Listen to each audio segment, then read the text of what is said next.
Chief justice Sarfaraz Dogar के खिलाफ work place harassment का मामला भी अदालती तनाज़ा बनता जा रहा है। गुज़िश्ता जुमेरात को Bloch activist doctor Marang Bloch का नाम ECL से निकालने के केस में चीफ जस्टिस सरफराज डोगर की अदालत में बदमज़गी हुई थी। चीफ जस्टिस की जानिब से ईमान मज़ारी को तौहीन अदालत की कार्रवाई से खबरदार किया गया था।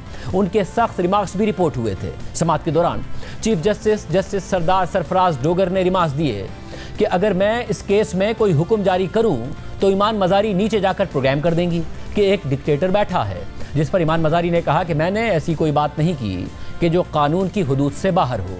जिस पर जस्टिस सरफराज डोगर ने जवाब दिया कि आपको भी अपनी ज़बान बंद रखनी चाहिए, आपको भी अदब की हुदूद में रहना चाहिए। ईमान मज़ारी ने वजाहत की कि जो मैंने कहा वो ज़ाती हैसियत में कहा था, इसका मेरे मौक्किल के केस पर असर नहीं होना चाहिए। अगर आपको मेरे बारे में कोई तासुब है तो मेरी मौक्किल का केस मुतासिर ना होने दें। मैं ज़ाती हैसियत में नहीं बल्कि केस लेकर आई हूँ। ईमान मज़ारी की अदालत से बाहर दिए गए बयान का हवाला देते हुए चीफ जस्टिस ने कहा कि आपने तबसरा किया कि मैं जज नहीं बल्कि डिक्टेटर के तौर पर बैठा हूँ। क्या हमें आपके खिलाफ तौहीन अदालत की कार्रवाई शुरू नहीं करनी चाहिए?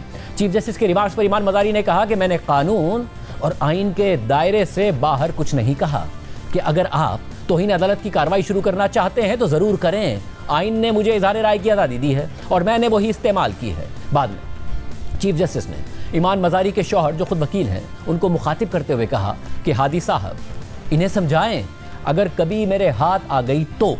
इस पर ईमान मज़ारी ने जवाब दिया कि अगर अदालतें वकला को धमकाने के मरहले में दाखिल हो जाएंगी तो फिर तौहीन अदालत की कार्रवाई कर ही लें। चीफ जस्टिस के रिमार्क्स पर वकला तंजीमों का सख्त रद्द-ए-अमल आया था, मगर अगले ही दिन एक और मुकदमे की समाअत के दौरान जस्टिस सरफराज डोगर ने वजाहत देते हुए कहा कि उनके अल्फाज को सियाक व सबाक से हटकर पेश किया गया। ईमान मज़ारी उनके लिए बेटी की तरह हैं और वो सिर्फ उन्हें समझाने की कोशिश कर रहे थे। चीफ जस्टिस ने मजीद कहा कि मैं उन्हें ऐसे समझा रहा था जैसे किसी बच्चे को समझाता हूँ, मगर वो बात नहीं समझ रही थी। वो बार बार बुनियादी हुकूक का जिक्र कर रही थी। क्या इस अदालत के अपने कोई बुनियादी हुकूक नहीं है?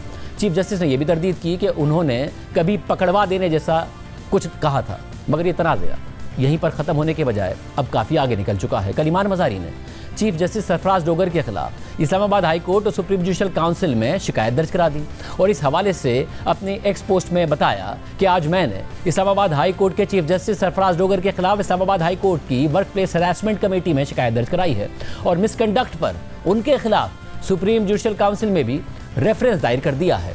अब अहम बात यह है कि रवा साल जुलाई में इस्लामाबाद हाई कोर्ट की जस्टिस समन रिफत इम्तियाज़ ऐसी शिकायत के हवाले से मजाज अथॉरिटी थी, लिहाजा उन्होंने गुज़िश्ता रोज़ एक नोटिफिकेशन के जरिए protection against harassment of women at the work place act 2010 के तहत शिकायत पर इंक्वायरी के लिए 3 रुकनी कमेटी बना दी, जिसमें जस्टिस सरदार एजाज इसाक खान, जस्टिस अरबाब मोहम्मद ताहिर और ख़ुद जस्टिस समन रिफत इम्तियाज़ शामिल थी।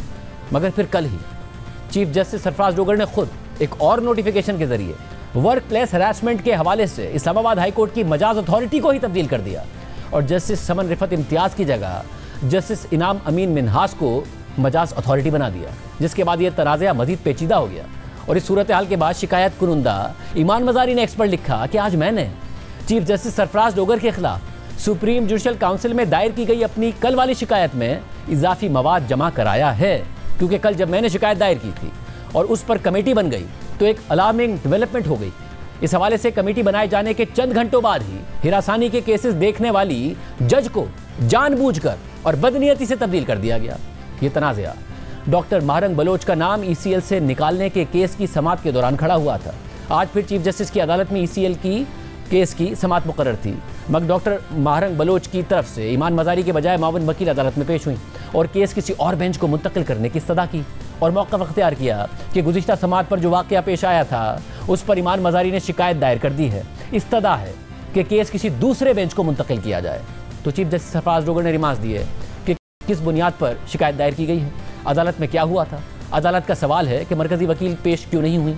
चीफ जस्टिस ने मज़ीद रिमार्क्स दिए कि मरकज़ी वकील की गैर हाज़िरी का कोई मुनासिब जवाब पेश नहीं किया गया और फिर अदालत ने मुआविन वकील की इस्तदा मुस्तरद करते हुए केस की समाअत ही गैर मुय्यना मुद्दत तक मुलतवी कर दी।